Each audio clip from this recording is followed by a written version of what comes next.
அந்த திருப்பரங்குன்றம் மலை மேல அந்த தீபத்தூள்லாம் ஏத்தனா என்ன, ஏத்தலனா என்ன?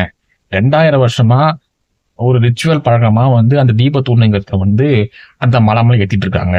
இப்ப ஒரு 50 வருட காலமா தான் அந்த தர்கால பாத்தீங்கன்னா என்ன சொல்றாங்கன்னா, இந்த தீபம் ஏத்துற இடம் எங்களுக்கு சொந்தமான இடம். அதனால இங்க நீ தீபம் ஏத்துறதுனால எங்களுக்கு ஒரு டிஸ்டர்பன்ஸ் ஆகுது. எங்களோட மத வழிபாட செய்ய முடியல அப்படின்னு சொல்லிட்டு இருக்காங்க. அவங்க தினமும் ஒண்ணும் ஏத்தலையே. அந்த கார்த்திகை தீபம் மட்டும் அந்த தீபத்தை ஏத்துறாங்க.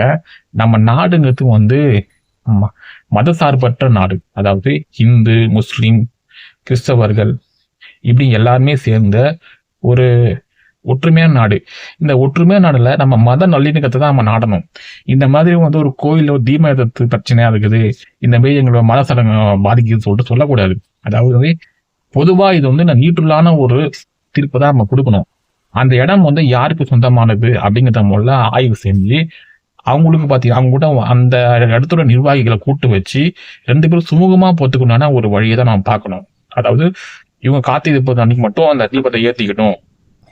நீங்க மற்றபடி உங்களுடைய தற்கால எந்த விதமான வழிபாடு செய்யும் போதும் எந்த இடையூறும் பண்ணக்கூடாது அப்படின்னு ஒரு ஒரு கண்காணிப்பு பார்ப்போம். ஆனா சொல்லி ஒரு சின்ன ஒரு நடவடிக்கை எடுத்தாலே முடிஞ்சு போச்சு. இதை ஒரு அரசியலாக்கிட்டு பிஜேபி சாமிநாதன் பிஜேபி கைக்கூலி கொடுத்தீங்க. ஏமா ஜூலி, சாமிநாதன் பிஜேபி கைக்கூலியா இருந்தா நீ யார் கைக்கூலி? நீ திமுக கைக்கூலியா?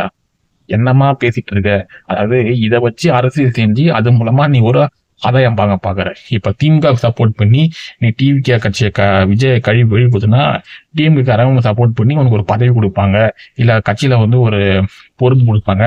அதை வச்சு நீ கிட்னி தேடி வித்த மாதிரி இதயம், லங்ஸ் இப்படிலாம் தேடி வித்து அது மூலம் காசு பணம் சம்பாதிக்கலாம் அப்படின்னு பாக்குற. மற்றபடி உங்களுக்குலாம் அரசியல்ல மக்களை பத்தியோ இல்ல மத நல்லிணக்கத்தை பத்தியோ இல்ல எதை பத்தியும் கவலை கிடையாது. உங்களுக்கு தேவைன்னா ஒரு கட்சிக்கு சப்போர்ட் பண்ணி ஜாலரா இருந்துச்சுன்னா அது மூலம் நமக்கு ஆதாயம் கிடைக்கும். அதை வச்சு நம்ம செட்டில் ஆகலாம். அதுக்குதான் நீ இந்த அளவுக்கு கத்திட்டு இருக்க. உனக்கு பெறப்பட்ட தொகை ரூபாய் 200 அப்படின்னா 200 வச்சுக்கிட்டு என்ன வேணா கத்துவ நீ.